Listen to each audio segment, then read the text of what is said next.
asifiwe. Hapana kila siku anza na kulalamika, "Oh, siku iko aje." Shukuru Mungu, yeye ni mpaka. Na nakwambia kila siku tuko kwa koti ya Mungu.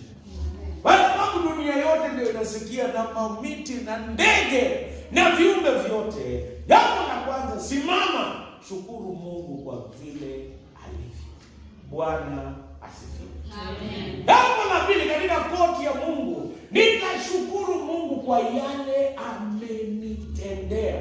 Hapa katika kitabu cha Mika ambaye iliandikwa miaka 700 kabla ya Yesu kuzaliwa, anasema kitu cha kwanza, Mungu alitukomboa kutokana na utumwa kule Misri. Hata mimi alinikomboa. Sijawahi ona msapo utajawahi ona kwa huko. Lakini hapa sasa ile kwa ogorome ni ya mjawali wenzako hivi. Sisi huko tulikuwa tunakunywa pombe. Na nakwambia hata headmaster siku moja alikushika. Tulikuwa tumeenda kuvuta sigara shule.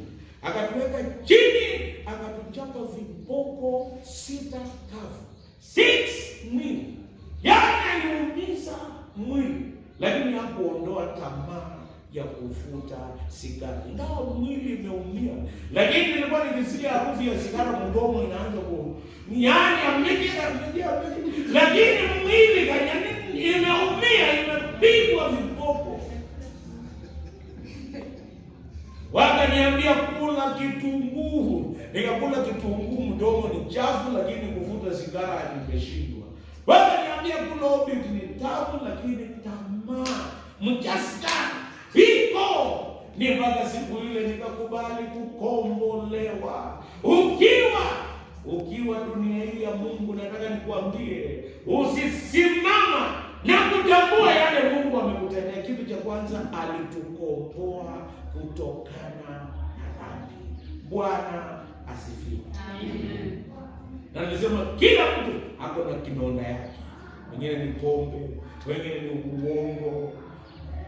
Na hata siku moja nikiwa nafanya kazi usiku, kuna mtumishi wa Mungu alikuwa anahudumu kwa kanisa, lakini kinonda yake akaacha.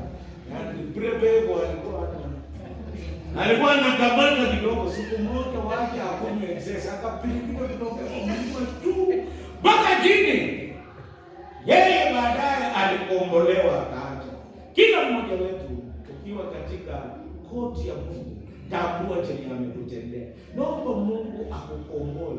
Wengine ni kurusha maneno. Mtoto akikosea unaona mama, lakini si nyinyi wako iko pale pengine.